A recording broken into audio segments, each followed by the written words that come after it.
കർഷക വിരുദ്ധ നയങ്ങൾ തിരുത്തുക, ഇലക്ട്രിസിറ്റി നിയമ ഭേദഗതി ബിൽ പിൻവലിക്കുക തുടങ്ങിയ ആവശ്യങ്ങൾ ഉന്നയിച്ചും ഡൽഹിയിൽ സമരത്തിൽ തുടരുന്ന കർഷകർക്ക് ഐക്യദാർഢ്യം പ്രകടിപ്പിച്ചുമാണ് national coordination committee of electricity employees and എഞ്ചിനീയേഴ്സിന്റെ ആഭിമുഖ്യത്തിൽ KSEB കോഴിക്കോട് ജില്ലയിലെ തൊഴിലാളികൾ ആദായനികുതി ഓഫീസിലേക്ക് മാർച്ചും ധർണയും നടത്തിയത്. മുതലക്കുളം പരിസരത്തു നിന്നും ആരംഭിച്ച മാർച്ച് ഇൻകം ടാക്സ് ഓഫീസ് പരിസരത്ത് പോലീസ് തടഞ്ഞു. ധർണ കർഷക സംഘം സംസ്ഥാന കമ്മിറ്റി അംഗം ബാബു പറശ്ശേരി ഉദ്ഘാടനം ചെയ്തു. രാജ്യത്തിന്റെ ഏതെല്ലാം മേഖലകൾ എങ്ങനെയൊക്കെ കൊള്ളയടിക്കാമെന്നാണ് ഈ കോവിഡ് കാലത്ത് പോലും കേന്ദ്ര സർക്കാർ ചിന്തിക്കുന്നതെന്ന് അദ്ദേഹം പറഞ്ഞു. കോവിഡ് കാലത്തെ സൗകര്യപ്പെടുത്തിക്കൊണ്ടാണ് കർഷകർക്കെതിരെ രാജ്യദ്രോഹപരമായ നീക്കം നടത്തുന്നതെന്നും അദ്ദേഹം കൂട്ടിച്ചേർത്തു. എങ്ങനെ ഓരോ മേഖലയെയും കൊള്ളയടിക്കാം എന്ന ഗവേഷണം നടത്തി വരികയായിരുന്നു.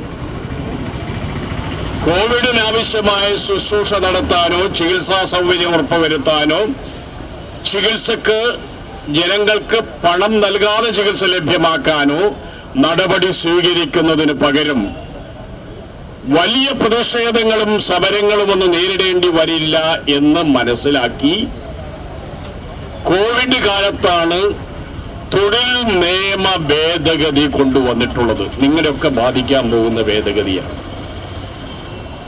ഇതേ സന്ദർഭത്തിൽ തന്നെയാണ് കാർഷിക മേഖലയിലെ 3 ഓർഡിനൻസുകൾ ആദ്യം കൊണ്ടുവന്നു. അത് ഇപ്പോൾ പാർലമെന്റ് നിയമമാക്കി മാറ്റി. 3 ഓർഡിനൻസുകൾ. അപ്പൊ തൊഴിലാളി വർഗത്തിനും കർഷക ജനസാമാന്യത്തിനും മറ്റെല്ലാ മേഖലക്കും ദോഷം ചെയ്യുന്ന കേന്ദ്ര സർക്കാർ കോവിഡ് കാലത്തെ സൗകര്യത്തെ പ്രയോജനപ്പെടുത്തിക്കൊണ്ടാണ് രാജ്യദ്രോഹപരമായ സമീപനം ഇപ്പോൾ സ്വീകരിച്ചുകൊണ്ടിരിക്കുന്നത് എന്ന് നമ്മൾ ആദ്യം മനസ്സിലാക്കണം. ഇവിടെ തൊഴിൽ നിയമമുണ്ട്. 8 മണിക്കൂർ ജോലി, 8 മണിക്കൂർ വിനോദം, 8 മണിക്കൂർ വിശ്രമം. എന്താ തൊഴിൽ നിയമത്തിൽ കൊണ്ടുവന്നത്? 8 മണിക്കൂർ ജോലി ചെയ്താൽ മതി എന്നുള്ളത് 12 മണിക്കൂറാക്കി ഉയർത്തി. നിങ്ങളൊക്കെ ഇനി 12 മണിക്കൂർ ജോലി ചെയ്യണം. 12 മണിക്കൂർ ജോലി ചെയ്തതിന് പുതിയ ശമ്പളം ഉണ്ടോ? അല്ല. 8 മണിക്കൂർ ജോലി ചെയ്യുമ്പോൾ കിട്ടിയ ശമ്പളം തന്നെയാണ് നിങ്ങൾക്ക് തരിക. അതിപ്പോ നടപ്പിലാക്കാൻ പോവുകയാണ്. തൊഴിൽ രംഗത്ത് കരാർ നിയമന സംവിധാനം, ആ കരാർ നിയമന സംവിധാനം കൊണ്ടുവന്നു കഴിഞ്ഞാൽ ഏതവസരത്തിലും ആ നിയമനം കിട്ടിയവരെ പിരിച്ചുവിടാൻ അധികാരം.